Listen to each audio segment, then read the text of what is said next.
Class sir क्या आपकी है। बात में स्लो आ रही है। जी जी। जिस तरह मैंने कल आपसे कहा था कि ये क्लास जो है ये सबके लिए नहीं है, तो सेम मैं ये अल्फाज आज फिर दोहरा रहा हूँ कि ये जो आज हम पढ़ेंगे ये भी सबके लिए नहीं है। ये सिर्फ उन स्टूडेंट्स के लिए हैं जो इस अपने कोर्स के अंदर फाइनल टच देना चाहते हैं अपनी लर्निंग को। जब उन्होंने सीख लिया कि डेटा किस तरह से कलेक्ट करते हैं, क्वेश्चनर कैसे बनाते हैं, वेरिएबल कैसे डिसाइड करते हैं, मेजरमेंट स्केल कैसे फाइनल करते हैं, तो फिर उन्हें ये फील होना चाहिए कि हमने ये सारा पढ़ा है उसको अप्लाई नहीं किया। तो जब तक हम अप्लाई नहीं करेंगे तो हमारा नॉलेज हाफ है। तो फिर एप्लीकेशन की जब बात हम करते हैं तो फिर हम सॉफ्टवेयर की बात करते हैं, एनालिसिस की बात करते हैं, और फिर हम जनरली एसपीएसएस की बात करते हैं। तो इसलिए ये वंस अगेन स्पेशल क्लास है और उन स्टूडेंट्स के लिए जो थोड़ी सी केयर दे के आधा घंटा, जस्ट आधा घंटा दे के, तो वो अपनी जो लर्निंग है उसको कंप्लीट कर सकते हैं। तो थ्योरी और एप्लीकेशन दोनों का मिक्सचर उन्हें मिल जाएगा। जी, अब वॉइस क्लियर आ रही है। जी सर। चलो, तो आज जो हमने पढ़ना है वो भी बिल्कुल कल की तरह सिंपल है। डेटा एंट्री पे और फ्रीक्वेंसी डिस्ट्रीब्यूशन बनाने पे अगर आपका कोई क्वेश्चन है तो आप वो पहले पूछ लें, फिर आप हम आगे बढ़ते हैं।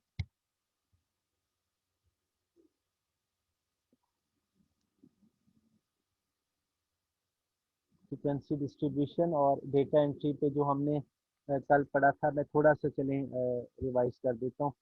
ये आपको स्क्रीन शो हो रही है। तो इसमें हमने सीखा था पहले कॉलम में, नेम वाले कॉलम में वेरिएबल का नेम हम डिफाइन करते हैं। और जब हम वेरिएबल का नेम डिफाइन करते हैं तो एज यू नो स्पेस जो है वो अलाउ नहीं है, फिर हम अंडरस्कोर का यूज़ कर लेते हैं।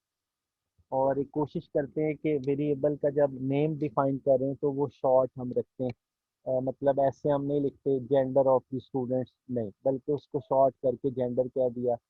इसी तरह अगर हम बात करते हैं यहाँ पे कॉस्ट की, तो कॉस्ट ऑफ स्मोकिंग है तो हमने इसको कॉस्ट लिख दिया, मतलब शॉर्ट कर लिया। दूसरा कॉलम वेरिएबल की टाइप का है और इस पे मैंने कल कहा था कि हम स्टेटिस्टिशियन तकरीबन 99% हम टाइप न्यूमेरिक ही रखते हैं, अनलेस कि हमें कोई अल्फ़ाबेट बेस्ड कैटेगरीज मिले और हम उन कैटेगरीज ही को शो करवाना चाहें। लाइक जैसे मैंने एग्जांपल दी थी पाई चार्ट की। और जो फैमिली एक्सपेंडिचर है उसका अगर हमें पाई चार्ट बनाना है तो फैमिली एक्सपेंडिचर में food items, fuel, education, medicine, rent वगैरह वगैरह, तो ये सारी चीज़ें हैं जिस पे हम किसी भी फैमिली के एक्सपेंडिचर को मेजर करते हैं। तो अब हमें कैटेगरीज को शो करवाना ज़रूरी है। सो इस केस में हमने वेरिएबल की टाइप स्ट्रिंग रखनी है। तो इस पे ये डिटेल। फिर हमने पढ़ा था कि जो लेबल वाला हमारा कॉलम है उस पे हम वेरिएबल के जो नेम है वो तफसील के साथ लिख सकते हैं और विद स्पेस हम लिख सकते हैं। तो ये हमने पढ़ा। इसके बाद हमारे पास जो वैल्यूज़ वाला कॉलम है बहुत इंपॉर्टेंट कॉलम है, और इसका यूज़ हम करते हैं क्वालिटेटिव वेरिएबल के लिए। जब हमारे पास कैटेगोरिकल वेरिएबल होगा, जैसे जेंडर में मेल और फीमेल है, तो उसको कोड देते हैं हम, मेल को सपोज 1, फीमेल को 2। तो कोडेड डेटा जो है वो हम वैल्यूज़ वाले कॉलम में रखते हैं। तो दो जगह पे आप देखें, तीन जगह पे यहाँ पे नन लिखा आ रहा है, नन, नन और फिर नन। तो ये बेसिकली कैटेगोरिकल नहीं है। एजुकेशन भी कैटेगोरिकल नहीं है इस वाले केस में, कॉस्ट ऑफ स्मोकिंग भी कैटेगोरिकल नहीं है, और फ्रीक्वेंसी जो है वो भी कैटेगोरिकल नहीं है। सो इसको, इसके लिए हमने वैल्यूज डिफाइन नहीं की। देन लास्ट पे हमने देखा मेजरमेंट स्केल। तो इसमें हम वेरिएबल के नेचर को देखते हुए मेजरमेंट स्केल डिफाइन करते हैं। जैसे जेंडर नॉमिनल है, लिविंग एरिया नॉमिनल है, एजुकेशन स्केल है, स्मोकिंग करता है या नहीं करता ये भी नॉमिनल है, कॉस्ट ऑफ स्मोकिंग और frequency of daily cigarettes use, तो ये भी स्केल वेरिएबल है। तो ये हमने कल डेटा एंट्री पे बात की। तो कोई क्वेश्चन है तो आप पूछ लें, फिर हम नेक्स्ट कंटिन्यू करते हैं।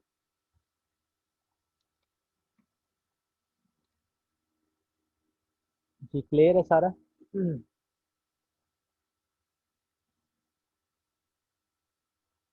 हाँ जी हूँ, हाँ तो करें। जी सर, क्लियर है। चलें, तो आज हमने तीन चीज़ें ऐड करनी है। एक हम इंशाल्लाह देखेंगे काई स्क्वायर कैसे परफॉर्म करते हैं, दूसरा हम देखेंगे रिग्रेशन एनालिसिस कैसे करते हैं, और तीसरा हम देखेंगे कोरिलेशन एनालिसिस कैसे करते हैं। जस्ट तीन काम हम करेंगे और इस पे हम स्टॉप कर देंगे। एनालिसिस जो है वो आप इतना ही करेंगे। फर्दर जब आप S P S S as a full fledged course पढ़ेंगे तो फिर उसमें सारी डिटेल्स आपका टीचर आपको गाइड कर देगा। तो अभी कल वाला डेटा ही मैं ले रहा हूँ और इस पे मुझे काई स्क्वायर परफॉर्म करना है। तो आपको पता है कि काई स्क्वायर जो है वो कैटेगोरिकल डेटा के लिए हम परफॉर्म करते हैं, जिस तरह जेंडर है, लिविंग एरिया है और स्मोकिंग है। तो ये तीन हमारे ऐसे वेरिएबल हैं जो कैटेगोरिकल हैं, तो इन पे हम काई स्क्वायर परफॉर्म कर सकते हैं। ठीक है, और जो क्वांटिटेटिव या कंटिन्यूस वेरिएबल होते हैं उस पे काई स्क्वायर परफॉर्म नहीं की जाती। सो इस चीज़ को सामने रखते हुए जिस तरह आप जब अपना क्वेश्चनर डाटा एंटर कर लेंगे तो फिर उसमें आप ये देखोगे कि किस किस वेरिएबल के लिए आप काई स्क्वायर परफॉर्म कर सकते हैं। तो जैसे मैंने अभी क्लू दिया आपको कि कैटेगोरिकल वेरिएबल के लिए हम काई स्क्वायर परफॉर्म करते हैं। सो मैं सपोज स्मोकिंग और जेंडर के दरमियान रिलेशनशिप देखना चाहता हूँ कि किसी शख्स का स्मोकर होना या ना होना, क्या वो मेल होना और फीमेल होना इसकी वजह से है या नहीं, ये मैं देखना चाहता हूँ। मतलब मैं एच नॉट लिखूँगा whether there is any association between smoking and gender, या मैं यूँ लिखूँगा there is no association between gender and smoking. ठीक है, एज यू नो जब हम काई स्क्वायर लिखते हैं तो वहाँ पे जो हमारा नल हाइपोथेसिस होता है वो हम लिखते हैं सपोज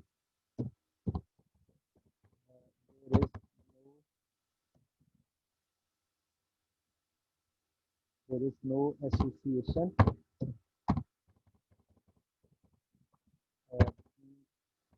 जेंडर एंड, ये हमारा एच नॉट है। और एच वन हम लिखेंगे देर इज वन हम लिखेंगे, इसी को इन्वर्स कर देंगे, देर इज एसोसिएशन। और आगे ये बात आगे चलती जाए। तो एसोसिएशन है और एसोसिएशन नहीं, तो इसको अब हम परफॉर्म करते हैं किस तरह से हम सॉफ्टवेयर पे इसे कंप्लीट करेंगे। So let's start. तो अगर आपके पास एसपीएस फाइल ओपन है देन गुड, नहीं भी ओपन तो ये रिकॉर्डिंग हो रही है तो आप इसको लेटर ऑन रिपीट कर लीजिए। तो टाइप्स को परफॉर्म करने के लिए हम एनालाइज में जाएंगे, डिस्क्रिप्टिव स्टैटिस्टिक्स में जाएंगे और क्रॉस टैब में जाएंगे। ये पाथ है टाइप्स को परफॉर्म करने। जी समझ रहे हैं आप? जी वॉइस क्लियर जी आ रही है? सर। अच्छा, तो यस ये सर, आवाज़ आ रही है। ठीक है। आप ना अगर नई लैपटॉप यूज़ करें तो इसको कॉपी पेस्ट का पाथ लिखें, पाई स्क्वायर का पाथ, और एनालाइज में गए, डिस्क्रिप्टिव स्टैटिस्टिक्स में गए और क्रॉस टैब में गए। इसको चेक किया तो ये नई विंडो आपके सामने ओपन होगी। और ये मैंने ऑलरेडी परफॉर्म कर रखा है इसलिए ऐसे शो हो रहा है। इसको जब मैंने रीसेट किया तो अब देखें ये विंडो आपके पास ओरिजिनली शो होगी। अब हमें टाइप्स को परफॉर्म करना है, तो जेंडर को रो में ले लिया और स्मोकर को हमने कॉलम में ले लिया। ठीक है, तो मतलब जो हमारा रिस्पांस वेरिएबल है वो था कि स्मोकिंग करते हैं या नहीं करते, वो कॉलम में। और जो जिस वेरिएबल के साथ इसको लिंक करना चाह रहे हैं वो एक्सप्लेनेटरी वेरिएबल है, तो उसको रो में ले लिया। तो इसके बाद स्टेटिस्टिक्स में जाएंगे, तो यहाँ पे काई स्क्वायर की ऑप्शन आपको नज़र आ रही है। स्टेटिस्टिक्स में काई स्क्वायर को हमने चेक कर देना सिंपली, इसको कंटिन्यू कर देना है और फिर आपने इसको सिंपली ओके कर देना। तो अब मैं आपको आउटपुट विंडो शो करवाता हूँ। देखिए आउटपुट विंडो शो हो रही है जी, आउटपुट विंडो शो हो रही है यस सर, हो सर। रही है। जी। ठीक है, अब इसको मैंने ना अलहदा वर्ड की फाइल पे भी सारा कर रखा है, वो भी मैं आपको दिखाता हूँ। इंटरप्रिटेशन वगैरह मैं वहाँ दिखा देता हूँ। तो फिलहाल जो दो इम्पोर्टेंट टेबल हमने यहाँ से लेने, तो वो आप देखें। तो ये पहला टेबल आप देख रहे हैं, जिसमें आपको नज़र आ रहे ये जेंडर और स्मोकिंग क्रॉस टेबुलेशन। तो कल जो आपको फ्रीक्वेंसी डिस्ट्रीब्यूशन बनाई थी, वो दिखाई थी, वो एक वेरिएबल के लिए। तो अगर हमारे पास हम बाई वेरिएट दो वेरिएबल की फ्रीक्वेंसी डिस्ट्रीब्यूशन चाहते हैं, तो वो ये हमें यहाँ से मिल रही है, स्मोकिंग और जेंडर है। तो ये देखें कॉन्टीजेंसी टेबल बन गया, जिस तरह आप लोगों ने मैथड के कोर्स में पढ़ा है। तो ये हमें अब नज़र आ रहा है कि मेल हैं और स्मोकर हैं तो उनकी तादाद 3 है, मेल है और स्मोकर नहीं है तो उनकी तादाद 3 है, फीमेल है और स्मोकर है तादाद 2 है, फीमेल है और स्मोकर नहीं है तादाद 2। तो ये कॉन्टीजेंसी टेबल है। तो इसके नीचे हमारे पास काई स्क्वायर का ये रिजल्ट आपको नज़र आ रहा है। इसकी इंटरप्रिटेशन में डिटेल से आगे आपको दिखाऊंगा। फिलहाल यहाँ से जो चीज़ हमें चाहिए वो सिर्फ आप देखें। तो कॉन्टीजेंसी टेबल में ये हमारे पास काई स्क्वायर की वैल्यू और 0 आ रही है, और ये हमारे पास एजम्प्टोटिक सिग्निफिकेंस, ये मैं फिर रिपीट कर देता हूँ, इसे हम कहते हैं एजम्प्टोटिक, ASYMP, एजम्प्टोटिक सिग्निफिकेंस। तो इसकी वैल्यू आपको नज़र आ रही है 1, मतलब ये बहुत बड़ी वैल्यू है। तो इस मीन्स के जो हमारे पास अगर हम हाइपोथेसिस की बात करें या क्लेम की बात करें, तो हम देख रहे हैं कि जो H0 है वो हमारा एक्सेप्ट हो रहा है, H0 हमारा एक्सेप्ट हो रहा है, क्योंकि इसकी पी वैल्यू बड़ी हाई है और अल्फ़ा की वैल्यू अगर 5% हो, तो क्या 0.05 जो है वो 1 से बड़ा होता है? नहीं बड़ा होता। सो हम H0 को एक्सेप्ट करेंगे और हम कहेंगे there is no association between gender and smoking. ये हम मैं आगे भी डिटेल से वर्ड की फाइल में आपसे शेयर करता हूँ। सो दो हमारा एक टॉपिक क्लियर हो गया काई स्क्वायर वाला। काई स्क्वायर सॉल्व किया, तो ये table gender smoking cross tabulation और काई स्क्वायर टेस्ट वाला, ये दोनों टेबल हमने ये देखें, राइट क्लिक करें इस टेबल पे ले जाके, और राइट क्लिक करके इस पे आप कॉपी स्पेशल करेंगे तो ये कॉपी हो जाएगा, और फिर आप इसको वर्ड पे पेस्ट कर लेंगे। सो ये काई स्क्वायर। कोई क्वेश्चन है यहाँ तक अप्लाई करने के हवाले से तो पूछिए। क्लियर? ये बच्चे क्लियर? सर ये चॉइस के वाला एक बार रिपीट कर दे। जी इसको परफॉर्म एनालिसिस कैसे किया फॉर्मिंग वाला जो आप डिटेल में बता रहे टेबल में। वो मैं वर्ड में दोबारा बताता हूँ। फिलहाल चलें। अप्लाई करना तो आ गया ना? यस सर, अप्लाई करना आगे। ठीक हो गया। इसके बाद अब अगर आप लिख रहे हैं तो आप लिखेंगे how to apply regression in SPSS। Regression हम कैसे सॉल्व करेंगे? तो रिग्रेशन के लिए दोबारा हम इसी तरह डेटा शीट मैं आपके सामने फिर शेयर करता हूँ। तो डेटा शीट में ये हमारे पास नज़र आ रही है। तो रिग्रेशन परफॉर्म करने के लिए थोड़ा जो हमने थ्योरी ऑलरेडी पढ़ रखी है, जो कि एक स्टैटिस्टिशियन ही अच्छी तरह बता सकता है, तो हमें सबसे पहले ये देखना है कि किन वेरिएबल पे हम रिग्रेशन परफॉर्म कर सकते हैं। सर तो जी जी जी सर जी सर ये जब हमने अप्लाई किया ये इसका कोरिलेशन वाला पोर्शन, तो सर रो में हमने उसका स्टूडेंट जेंडर ले लिया और कॉलम में हमने वो ले लिया कि स्मोकिंग करता है कि नहीं। वो जो सा तीसरा कॉलम था उसमें क्या लिया था? उसमें कुछ नहीं लिया था। वो जो तीसरा टेबल है ना, वो थोड़ी हायर स्टडी है, तो मैं वो नहीं शेयर कर रहा। वो आप लोग इंशाल्लाह 8वें सेमेस्टर में पढ़ेंगे कैटेगोरिकल डाटा एनालिसिस में, जब हम कंडीशनल एसोसिएशन फाइंड करते हैं ना, तो तीसरा वेरिएबल हम वहाँ रखते हैं। तो ये सिंपल का स्क्वायर था, तो और ये दो ही के दरमियान हम लेते हैं। मैंने तीसरे टैब में कुछ भी नहीं लिया। ठीक है सर। चलो, तो अब हमने यहाँ रिग्रेशन के लिए थोड़ी सी बेस हमें बनाना होगी। सिंपल सा यहाँ पे हम अपना वर्क कर लेंगे कि किन वेरिएबल के लिए रिग्रेशन परफॉर्म करना है। तो as you know, quantitative data के लिए हम रिग्रेशन परफॉर्म करते हैं। तो यहाँ हमारे 3 वेरिएबल हैं जो क्वांटिटेटिव हैं। जैसे एजुकेशन है, कॉस्ट है और फ्रीक्वेंसी ऑफ सिगरेट। तो अब रिग्रेशन में एज यू नो एक डिपेंडेंट वेरिएबल होता है, एक इंडिपेंडेंट वेरिएबल होता है, या सेट ऑफ इंडिपेंडेंट वेरिएबल्स होती हैं। तो अब मुझे यहाँ ये देखना है और आपने सेम इसी तरह अपनी स्टडी में देखना है। तो मुझे यहाँ नज़र आ रहा है कि जो सिगरेट की कॉस्ट है तो वो डिपेंड करेगी कि रोज़ाना सिगरेट कितने जो सिगरेट यूज़र है वो स्मोक करता है, यानी कॉस्ट ऑफ स्मोकिंग जो है वो डिपेंड करेगी frequency of cigarette daily use. तो इसका मतलब है मेरे पास इस स्टडी में दो ऐसे वेरिएबल मौजूद हैं जिस पे मैं रिग्रेशन परफॉर्म कर सकता हूँ, और कॉस्ट जो है वो एज अ डिपेंडेंट वेरिएबल है और frequency of cigarette daily use as an independent variable. So इन पे मैं रिग्रेशन परफॉर्म कर लूँगा। इसके लिए मैं एनालाइज में जाऊँगा, रिग्रेशन में जाऊँगा और लीनियर में जाऊँगा। ये पाथ आप लोग देखें, ठीक हो गया। तो इसको जब हम चेक करेंगे तो ये नई विंडो हमारे सामने ओपन होगी।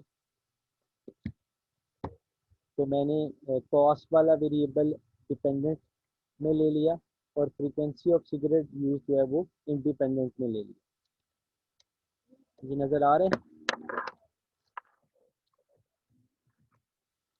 ये बच्चे क्लियर है? जी सर आ रहा है। तो डिपेंडेंट वेरिएबल कॉस्ट में ले लिया और frequency of cigarette daily use independent में, और कुछ नहीं किया, सिंपली इसको ओके कर दिया। तो अब मैं आउटपुट विंडो शेयर करता हूँ। ये आउटपुट विंडो शो हो रही है।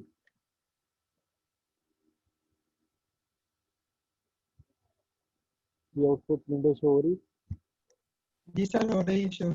अच्छा, अब इसमें जो हमें टेबल यहाँ से SPSS जो है ना कुछ एक्स्ट्रा इंफॉर्मेशन भी देता है। तो जो अब हमारे रेलेवेंट है वो हमने यहाँ से कॉपी करके वर्ड पे ले जाने, जिस तरह आप लोग रिपोर्ट लिखते हैं। तो एक तो ये मॉडल समरी वाला टेबल हमें यहाँ से उठाने, और इसके बाद ये जो कोएफिशिएंट्स वाला टेबल आपको नीचे दिखाई दे रहा है, तो ये दो टेबल हमें यहाँ से सिलेक्ट करने हैं। इनको कॉपी करके हमने पेस्ट कर लिया। ये आपको नज़र आ रहा है, एक टेबल है हमारे पास मॉडल समरी वाला, ये वाला टेबल, और दूसरा कोएफिशिएंट्स वाला टेबल। तो ये दोनों टेबल मैं कॉपी स्पेशल करके वर्ड पे ले जा चुका हूँ। तो इंटरप्रिटेशन में मैं जाके आपसे शेयर करता हूँ। तो यहाँ तक रिग्रेशन परफॉर्म करना आपकी अंडरस्टैंडिंग बन गई?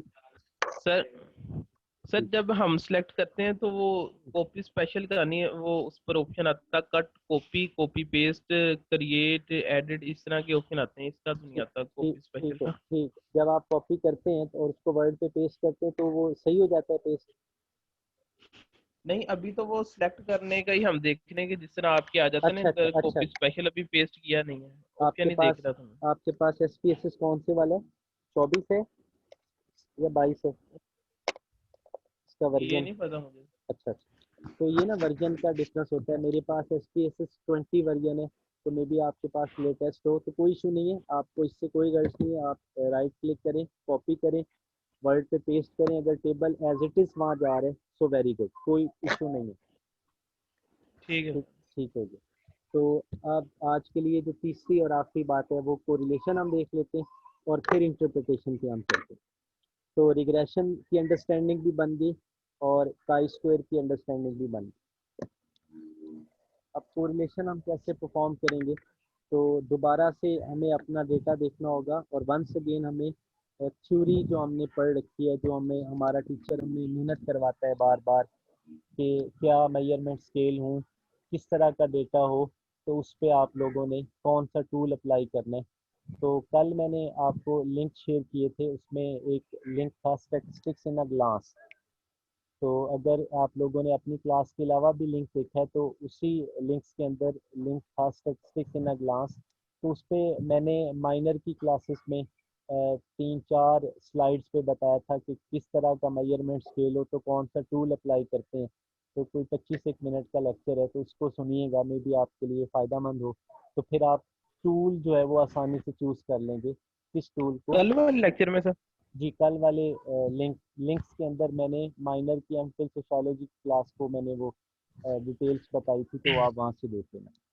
तो सर रिग्रेशन अच्छा, ये तो सर ये तो देख लेंगे। प्रीवियस भी आप जब हमें लिंक, फॉर एग्जांपल हमारी कोई क्लास लेते थे तो साथ एक लिंक के साथ 4 आते थे, तो जी वो भी यही वो भी सिस्टम इसी था कि तरह। आप दूसरी जी बाकी क्लासेस जो मैंने पढ़ाई थी ना, ज़ाहिर है अब एक एक क्लास को अलग लिंक देने की बजाय मैं एक फाइल बना के एक दिन की तो वो शेयर कर देता था।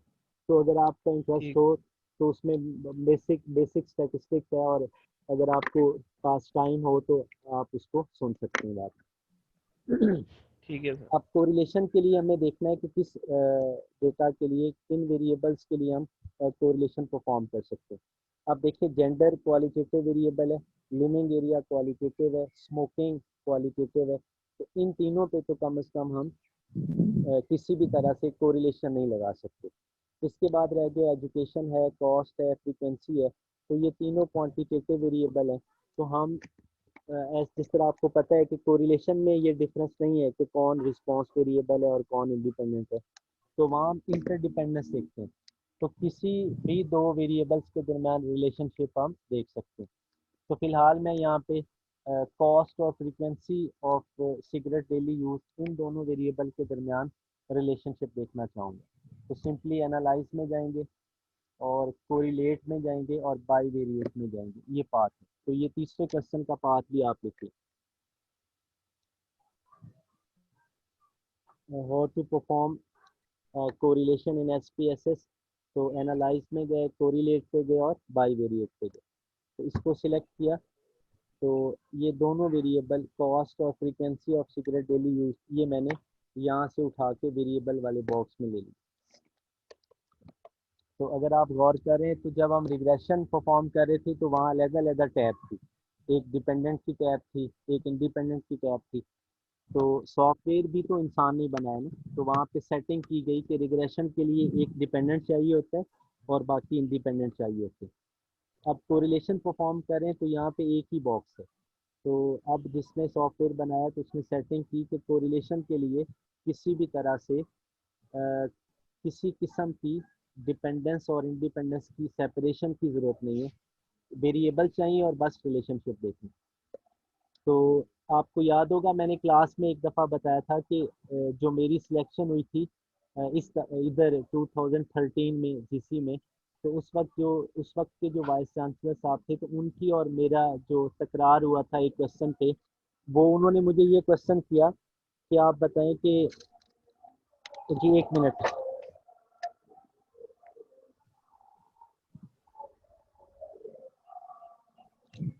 तो उन्होंने क्वेश्चन मुझे किया था कि सॉफ्टवेयर के होते हुए स्टैटिस्टिक्स के टीचर की क्या ज़रूरत है।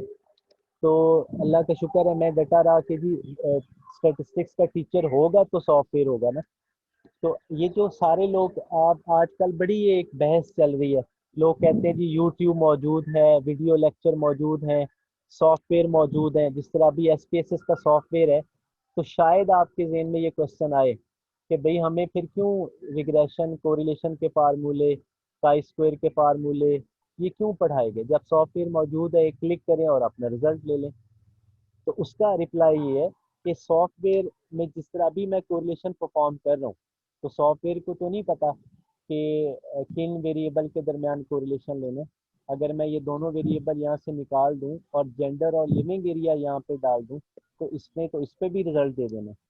तो सॉफ्टवेयर तो पढ़ा लिखा नहीं है। सॉफ्टवेयर उस वक्त यूज़ होगा जब हमें खुद पता होगा और हम बताएंगे कि इन वेरिएबल्स के दरमियान रिलेशनशिप निकालें। तो ये थ्योरी जो है ये हम स्टैटिस्टिक्स पढ़ने के बाद ही अंडरस्टैंड करते हैं। सो इसलिए ये कह देना कि सॉफ्टवेयर मौजूद है और स्टैटिस्टिक्स की या टीचर की ज़रूरत नहीं है, ये ज़ीरो बात है। तो ये दोनों वेरिएबल मैंने यहाँ ले लिए, और जब मुझे पता था कि इन वेरिएबल्स के दरमियान रिलेशनशिप ही हम फाइंड कर सकते हैं, तो तभी मैंने ये वेरिएबल यहाँ इंक्लूड किए। तो अब सिंपली इसको मैं ओके कर दूँगा। तो ये अब मैं आउटपुट विंडो शो करता हूँ।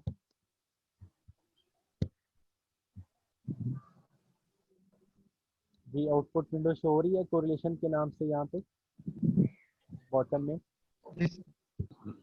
चलें गुड। तो इसमें सिर्फ एक ही टेबल आ रहा है और इसी टेबल को हमने कॉपी कर लेना। अब इसमें देखें, ये जो ऑफ डायगोनल में एंट्रीज नज़र आ रही हैं और टॉप कॉर्नर पे 0.96 जहाँ मेरा कर्सर है, तो ये कोरिलेशन की वैल्यू है। ठीक है, हमने सारा टेबल कॉपी पेस्ट कर लेना है और सिर्फ इस एक वैल्यू पे हमने इंटरप्रिटेशन देनी है 0.96। क्लियर जी बच्चे? क्लियर? रिग्रेशन कैसे परफॉर्म करना है, कोरिलेशन और काई स्क्वायर, इसकी इंटरप्रिटेशन के लिए मैं सर अगली जी जी सर ये जो सा कोरिलेशन आपने अप्लाई किया इसके ये आपके दो टेबल आए हैं ना, एक ऊपर और एक नीचे। जी दो आ रहे हैं बिल्कुल, तो वो इशू नहीं है, सर ये रेपिटेशन है, रिजल्ट सेम ही है। देखिए 0.96, 0.96, ये पी वैल्यू जीरो, नहीं ये नहीं जीरो। सर, ये नहीं, एक ये और एक इससे ऊपर नहीं जिसके ऊपर कोफिशिएंट हेडिंग में लिखा है। नहीं नहीं नहीं, ये रिग्रेशन का है, ये पिछला था, ये तो हमने रिग्रेशन में लिया था ना, ये रिग्रेशन की ठीक हो आउटपुट है। गया। हाँ वो असल में जो मैं एनालिसिस किए जा रहा हूँ ना, वो सारा लिस्ट में ऐड होता जा रहा है, जिस तरह ये आपको सर ये नजर कैसे ऐड हो रहा है? हम तो सॉफ्टवेयर कर रहा आगे साल, हम सर जब ये कोई भी स्टेप अप्लाई करते हैं, ये कोरिलेशन किया है, अब हम बैक उस पर आते हैं, वो कहते हैं पहले इसको सेव करो। है। नहीं नहीं नहीं, ये तो बात नहीं है। इस सिंपली ये देखिए, मैंने आपके सामने ही किया है ना, ये देखिए मैं पीछे जाता हूँ, तो ये कोफिशिएंट्स, ये नोवा टेबल, ये मॉडल समरी, ये रिग्रेशन की आउटपुट आप समझ, ये देखिए रिग्रेशन। ठीक है, इसके बाद पीछे फिर मैं गया, तो ये देखें, ये काई स्क्वायर का रिजल्ट पड़ा यहाँ पे। तो तीन ही मैंने टूल अप्लाई किए हैं और तीनों यहाँ पे मौजूद है। सेव सेव जो है ना, वो एंड पे सर बात। अब आप डाटा पर बैक जाएंगे, वो कहाँ से जाएंगे यहाँ से? जी कहाँ से मैं जाऊँगा? ये स्क्रीन के जब ये आपको बॉटम में नज़र आ रहे हैं, दो विंडोज नज़र आ रही, यस सर। आउटपुट और यस सर। Data sheet. अगर डेटा शीट पे जाना है तो यहाँ क्लिक कर दें, और अगर आउटपुट पे जाना है तो आउटपुट पे क्लिक करें। ये सही हो गया?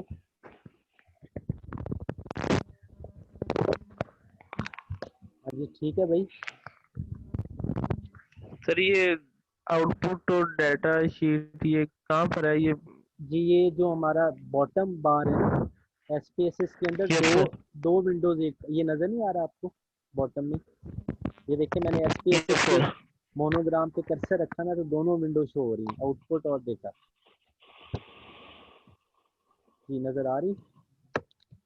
Yes sir. चलें जी, तो जिस विंडो पे जाना है वहाँ क्लिक करें और आप वहाँ पहुँच जाएंगे। अब इस पे एंड पे हमारे पास 10 मिनट हैं, तो मैं इंटरप्रिटेशन पे थोड़ा सा आपसे मटेरियल शेयर कर दूँ, जो अभी काम किया है इसी को दोबारा फिर शेयर करते हैं।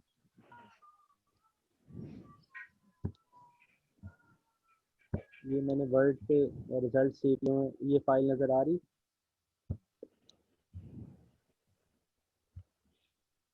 Yes sir. जी गुड। तो अब देखें, ये 3 पेजेस की हमारी फाइल बन गई। तो आपने भी इसी तरह अपने रिजल्ट्स को कॉपी पेस्ट कर लें।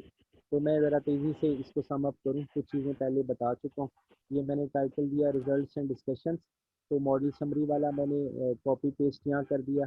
अब ये जो नीचे लिखा आ रहा है, इसको आप हटा भी सकते हैं, कोई ज़रूरी नहीं है कि ये चीज़ें आप रहने दें।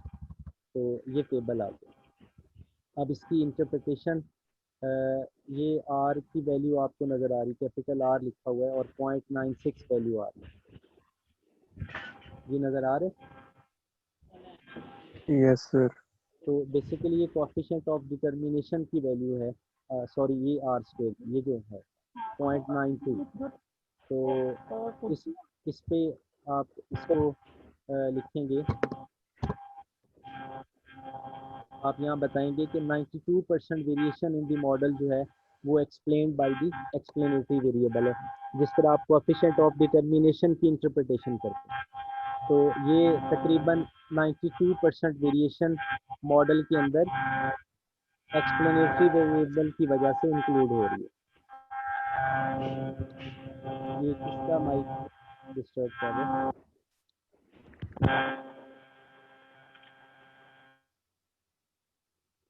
अभी थोड़ा सा ज़रा कोऑपरेट करें, ये समरी है और एंड पे हम बिल्कुल इसको सम अप करने जा रहे हैं।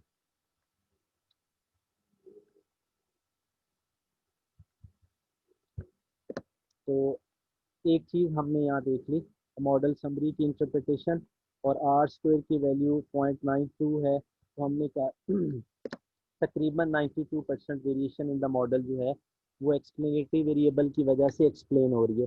जिस तरह कोएफिशिएंट ऑफ डिटर्मिनेशन को आप डिटेल से शुरू की क्लासेस में और मेथड की क्लास में पढ़ चुके हैं। टेबल नंबर 2 है 4.2, इसे कह रहा हूँ क्योंकि रिजल्ट्स वाला चैप्टर 4 है। आवाज़ क्लियर आ रही है? Yes, sir. Yes, sir. जी, तो 4.2 हमारा टेबल है रिग्रेशन कोएफिशिएंट्स का। इसमें ये जो आप कांस्टेंट देखते हैं ये भी मैंने as it is copy paste किया है। तो कांस्टेंट जो है बेसिकली ये ए की वैल्यू है, ठीक है। जब हम इक्वेशन लिखते हैं तो जो हमें पता है कि एक ए हमें चाहिए होता है और एक हमें बी चाहिए होता है। तो ये ए और बी हमें, ये कांस्टेंट की वैल्यू ए है 3.602 और फ्रीक्वेंसी सिगरेट जो है ये बी की वैल्यू है 12.75। तो ये मैंने इसको मॉडल की शेप दे दी, Y hat is equal to A plus B 12.75 into X. Clear हो गया, ये रिग्रेशन मॉडल आ गया। अब इसकी इंटरप्रिटेशन जब मैं शेयर करूँगा तो जिस तरह आप लोग रिग्रेशन की इंटरप्रिटेशन से काफ़ी क्लियर है आपको, तो मैं यहाँ लिखूँगा in above table 4.2 the value of B which is 12.75 indicates that, क्या इंडिकेट करता है? On the average the cost of smoking will increase by 12.75 rupees for every increase in cigarette use, daily cigarette use. मतलब ये तो हो गया लिखने में। अब आम बंदे को बताने के लिए हम सिंपली ये कहेंगे कि अगर कोई शख्स रोज़ाना एक सिगरेट इजाफी सिगरेट स्मोक करता है तो इसकी वजह से जो कॉस्ट है वो तकरीबन 13 रुपये बढ़ जाएगी, ठीक है। ये इसकी इंटरप्रिटेशन मैंने की। यानी ये तो हम जानते हैं कि जितनी सिगरेट्स ज़्यादा यूज़ की जाएंगी तो कॉस्ट उतनी ही बढ़ेगी, ये तो हर शख्स को पता है ना। ये तो हम स्टैट पढ़ें या ना पढ़ें ये तो सब जानते हैं। बट स्टैटिस्टिक्स का रोल ये है कि उसने हमें इसको क्वांटिफाई कर दिया। ये डियर स्टूडेंट ज़रूरत है हमें समर की कि हम अपने सब्जेक्ट की इम्पोर्टेंस लोगों को बताएं। जब तक हम स्टैटिस्टिक्स यूज़ नहीं करेंगे तब तक इतना तो हमें पता है कि अगर डेली सिगरेट स्मोकिंग की तादाद बढ़ा दी जाए तो कॉस्ट बढ़ेगी, बट हाउ मच ये नहीं पता। तो हमने इस डेटा पे जब एनालिसिस किया तो रिग्रेशन ने अब हेल्प की कि अगर ऑन दी एवरेज, ये बात हम ऑन दी एवरेज कर रहे हैं कि अगर एक सिगरेट इजाफी इस्तेमाल की जाएगी तो तकरीबन 13 रुपये कॉस्ट बढ़ जाएगी। तो ये रिग्रेशन के कोएफिशिएंट की इंटरप्रिटेशन। इसके बाद नेक्स्ट देखते हैं हम। सर ये पर सिगरेट का आएगा ना, पर जी सिगरेट जी जी पर्ची की को मैंने इसीलिए लिखा है ना, फॉर ईच या फॉर एवरी। इसके बाद कोरिलेशन है, डायगोनल में 0.96 वैल्यू आ रही है। तो हम कहेंगे table 4.3 indicates that there is 96% relationship between the cost of smoking and daily cigarette use. तो ये इस तरह आपने सिंपल देखें कितना आसान काम है।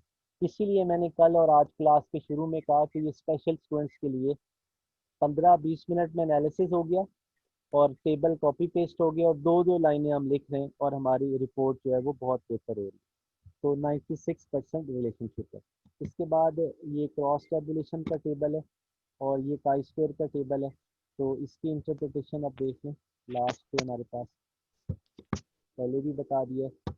आप देखते हैं कि यहाँ पे as in above table P value जो है वो 1 आ रही है, indicates that there is no association between gender and smoking. क्योंकि पी वैल्यू बहुत हाई है सो एच नॉट एक्सेप्ट हो रहा है और हम कह रहे हैं there is no association.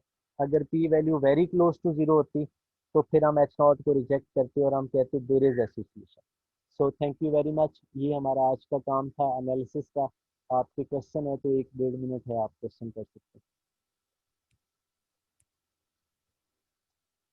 Sir model summary में एक क्वेश्चन है मेरा जी छोटा जी सा। जी जी। सर ये 0.96 के ऊपर सर ए क्यों लगाया उन्होंने सॉफ्टवेयर में? सॉफ्टवेयर की मर्जी भाई। तो सर कोरिलेशन में उसने डबल स्टेरिक लगाया, जी गुड, ये दोनों इसका आपको मतलब क्या है? जी बहुत अच्छे क्वेश्चन है भाई। याद रखेंगे जो स्टार है ना वो सिग्निफिकेंस को शो करते हैं। तो जितने स्टार्स बढ़ते जाएंगे उतनी सिग्निफिकेंस जो है वो बढ़ती जाएगी, ठीक है। तो वो स्टार हमें शो कर रहे हैं कि ये सिग्निफिकेंट है। और आप गलबन इससे एक ही बात, ये एक ही बात करें यस सर। तो इसका क्या मतलब है? एब्सोल्यूट। एब्सोल्यूट है, चलो सही है। अंदाजा वही बात लगाया। मेरी बात मान रहे हैं, मैं आपकी मान लेती हूँ। खैर एब्सोल्यूट ही है ना, कोएफिशिएंट ऑफ डिटर्मिनेशन जो है वो नॉन नेगेटिव नंबर है ना, 0 से 1।